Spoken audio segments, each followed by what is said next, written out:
Awitin ko po ay Just As I Am.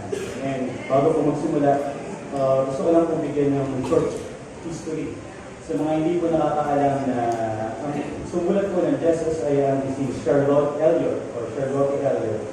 And she was considered as one of the most beloved, widely known, recognized Christian na sumusulat po ng awitin natin sa buhay. Charlotte Elliott grew up in a Christian home surrounded by a family deeply committed to their faith.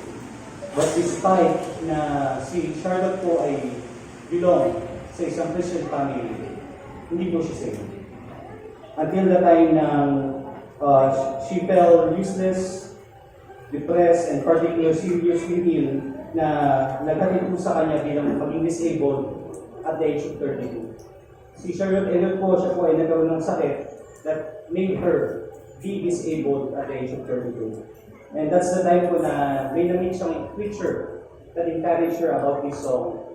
Sabi po ni Cesar Malan, encouraged him to come to Christ just as I am, just as she is po.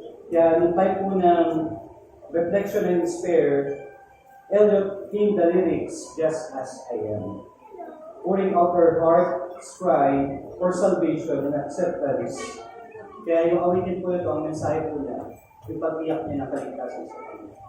Just as I am. Kaya tayo mga kapatid, regardless of our age, regardless of our abilities and disabilities, if we choose to follow God and kaligtas po, we can come to Christ just as we are.